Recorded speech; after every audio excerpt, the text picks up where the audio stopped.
Hello नमस्कार आणि welcome back to my YouTube channel. I hope तुम्ही माझा कालचा व्लॉग बघितला असाल, कारण की कालचा जो व्लॉग होता तो माझा इथला पहिला दिवस होता, नाचा दुसरा दिवस आहे। काल एंगेजमेंट आणि हल्दी झाली, तर आज आहे लग्न। निलंग्याला एंगेजमेंट होती, तर काल आमचा अर्धा दिवस निलंग्यामध्ये गेला। त्याच्यानंतर आम्ही परत हलगरला आलो, हल्दी खेळली, देवक देवकी माझ्यावरती आले होते, सो ते पण सर्व झालं।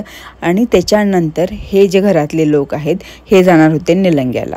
निलंग्याला कशाला, तर ब्राईडसोबत हल्दी खेळायला आणि त्याचबरोबर संगीत देखील होतं। वैशू आणि तिच्या सर्व फ्रेंड्सनी खूप छान छान डान्स वगैरे बसवले होते, पण प्रॉब्लेम असा झाला की इथं आम्हाला 12-12:30 वाजले होते।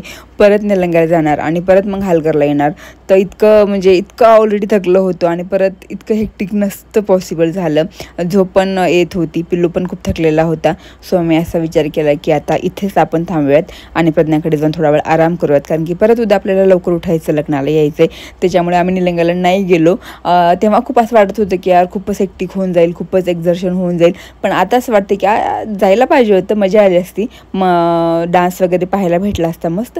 पण ठीक आहे, तर आम्ही 12-12:30 वाजता इकडचं सर्व आवरून प्रज्ञाकडे गेलो झोपण्यासाठी। तिथं छान आराम केला। दुसऱ्या दिवशी प्रज्ञाही आमच्यासोबत लग्नाला येणारच होती, सो तिच्याकडेच थांबून सकाळी उठून फ्रेश वगैरे झालो, छान ब्रेकफास्ट केला आणि मग मस्त रेडी होऊन आम्ही पोहोचलो मंगल कार्यालयामध्ये निलंग्याला। सकाळी सप्तपदी होती आणि दुपारी 12:30 वाजताचं काहीतरी लग्न होतं।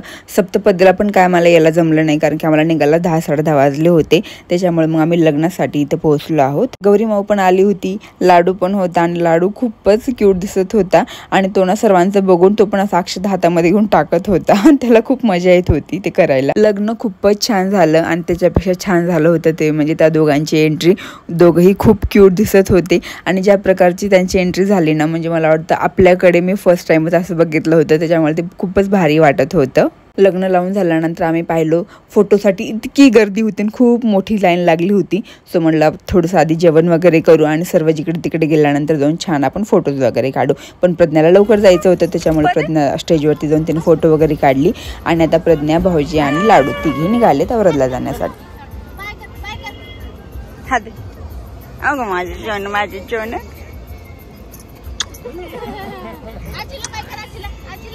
आजीला कर, बाबाला कर।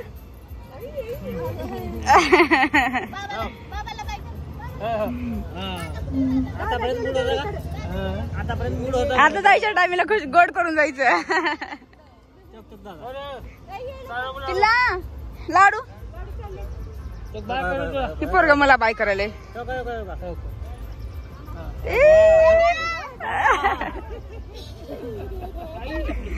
येता रात्री आम्ही येता। सो क्यूट ना लाडू, इतका गोड दादा बोलला ना, ते ऐकून खूप भारी वाटत होतं आणि पिल्लू पण खुश होता। दुसऱ्या दिवशी तृप्तीचा पेपर होता, त्याच्यामुळे अंजुताई काय थांबणार नव्हत्या, तर आम्ही त्यांना मग ट्रॅव्हल्समध्ये बसवून दिलं। अंजुताई, दादू आणि तृप्ती तिघही पुण्याला निघाले। तिकडनं आम्ही डायरेक्ट घरी आलो, कारण की आता होता गृहप्रवेश करायचा नवरीबाईचा आणि त्याच्यामुळे छान तयारी तर ऑलरेडी थोडीफार झाली होती आणि त्याच्यासाठी स्पेशल ते म्हणजे लोक होते, त्याच्यामुळे आम्हाला काही करायचं नव्हतं। मी साडी वगैरे चेंज करून घेतली, माझ्याकडे तशा बऱ्याच साड्या होत्या, पण पुष्पाताने त्यांची मला ही साडी दिली, तर म्हटलं चला ठीक आहे। आणि त्याच्यानंतर मग आम्ही असंच बसलो होतो, कारण की ते जे लोक आहेत ते गेले होते मंदिरामध्ये आणि मंदिरामधनं घरी येणार होते। तर निलंगावून यायला आम्हाला 8-8:30 वाजले असतील आणि ती वरात म्हणजे लिटरली जी वरात असते ना, ते घरी यायला ना अक्षरशः 11:30-12 वाजले होते। आणि जसे की मी कालच्या व्लॉगमध्ये बोलले की ते डीजे लावतात आणि डान्स करत करत ते 2 ते 3 तास कमीत कमी, तेही त्यांना सांगावं लागतं की चला चला चला, तेव्हा कुठे ते घरी येतात आणि 12च्या आधी ते दौकादौकी करून घ्यायचं होतं। त्याच्यामुळे मग ते 12:30-11:15 घरापर्यंत पोहोचले आणि तुम्ही बघू शकता डान्स म्हणजे खतरनाक चालू होता। तिकडनं ते डान्स करत आले होते, परत घरासमोर बराच वेळ थांबून ते डान्सच करत होते। नवरी म्हणजे श्रुती इतकी थकली होती ना, बिचारचा चेहरा असा पाहावासा वाटत नव्हता, कारण की 2-3 दिवसापासून त्यांचं खूपच जास्त एक्झर्शन झालं होतं, झोप पण झाली नव्हती आणि तिचा चेहरा असा एकदम सुकून गेला होता। बिचारीच्या गाडीमध्ये बसून ती बघत होती, पण तिच्याकडे पण काही ऑप्शन नव्हता, कारण की लोक डान्स करायचं काही थांबवतच नव्हते।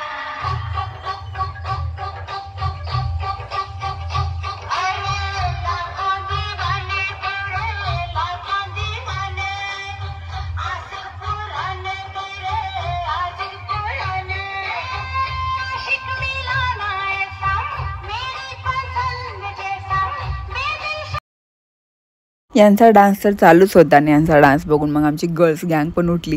वैशू तिचे सर्व फ्रेंड्स वगैरे तेही मस्त डान्स करायला लागले।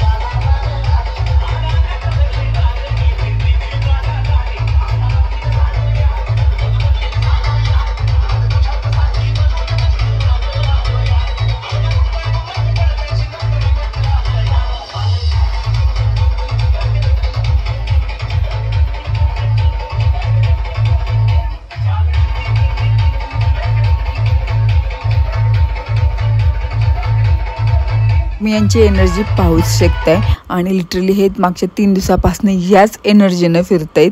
मी विचार करते हे काय खात आहेत, म्हणजे लिटरली यांना रात्रीची झोप पण नाही भेटत आहे. 2 ते 3 तासापुरती झोप घेत आहेत. डान्स चालू आहे, फिरणं चालू आहे, रेडी होत आहेत, मेकअप करतात, सर्व फंक्शनमध्ये इन्वॉल्व पण होत आहेत आणि तरीही ते इतके फ्रेश आणि एनर्जेटिक दिसतात. बापरे. आणि फायनली 12 वाजले, सर्वांचा डान्स थांबला होता आणि आता वेळ होती गृहप्रवेशाची. आणि गृहप्रवेश इतका भारी केला होता ना, इतका भारी, म्हणजे ज्यांची पण कोणाची आयडिया होती ना, ऑसम, माइंड ब्लोईंग. तुम्ही बघू शकता मस्त हे दोघं पण इथं गेटवरती थांबलेत आणि पूर्ण घराला असं रोशन केलं होतं. पूर्ण घर असं म्हणजे जगमगत होतं, खूपच भारी वाटत होतं. विचार करा नवरीला तर कितीच भारी वाटत असणार. आणि छान फुलांच्या पायघड्यावरनं नवरी नवरा घरामध्ये प्रवेश करतायत.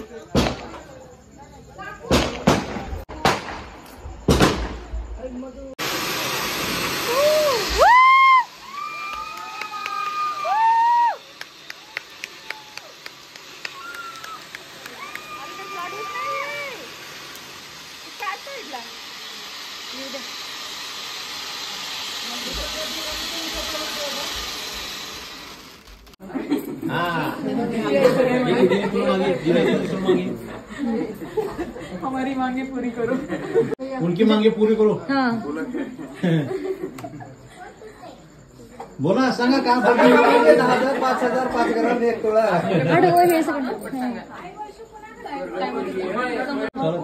उखाणा, हा उखाणा घेऊ द्या आधी. आवाज वा वा वा वा. अजून कुठे आलं होती काऊ, एक होती चिऊ, एक होती काऊ.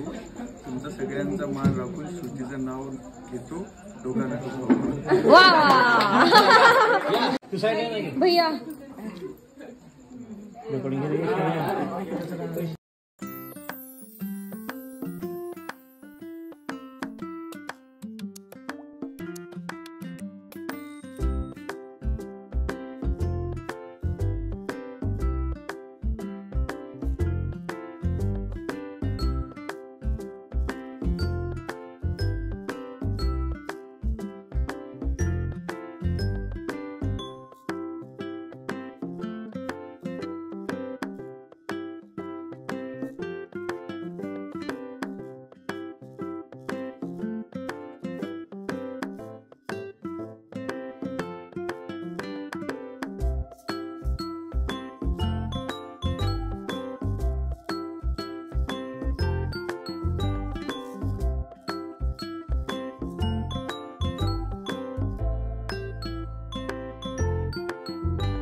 तर तुम्ही बघितलंच किती सुंदर लग्न सोहळा पार पडला आणि त्याहीपेक्षा गृहप्रवेश खूपच सुंदर झाला होता, तो मला जास्त आवडला.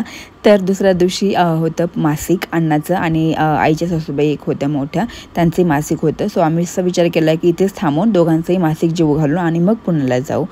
मग आम्ही हलघरमध्ये थांबलो होतो. आत्या वगैरे त्या पण आल्या होत्या. सो सर्वांनी मिळून जेवण वगैरे बनवलं. आहो इथं दोघांचं पण ताट वाटतात, म्हणजे त्या आजीचं आणि अण्णाचंही, आणि पूजा वगैरे करून त्यांना नैवेद्य वगैरे दाखवलं. त्याच्यानंतर सर्वजण बसून जेवणही केले, डाळबट्टी बनवली होती. जेवण झाल्यानंतर मग आम्ही सर्वांना बाय बाय बोलून फायनली पुण्याला जाण्यासाठी निघालो. आणि हे करता करता आम्हाला 4:30-5 वाजले होते लिटरली, आणि पुण्यामध्ये पोहोचायला तर आम्हाला 3च वाजले होते. पण हा 2-3 दिवस खूप मजा आली, धावपळ झाली, पण त्याहीपेक्षा जे एन्जॉय केलं किंवा जे इथं सर्वांना भेटले ना ते खूप भारी वाटलं. आणि मेन म्हणजे रोहितच्या लग्न सोहळ्याचं काय म्हणतात, एक अविस्मरणीय क्षण आम्ही एन्जॉय केला, तेही महत्त्वाचं होतं. आणि इथं मला माझ्या बऱ्याच जावा पण भेटल्या, त्याही आता लातूरला निघाल्या होत्या. येलो साडीमध्ये जी आहे ती नंदिनी आहे, आणि इथं जे आहेत बाई करतायत त्या पल्लवी ताई आहेत, त्याही आता निघाल्या होत्या.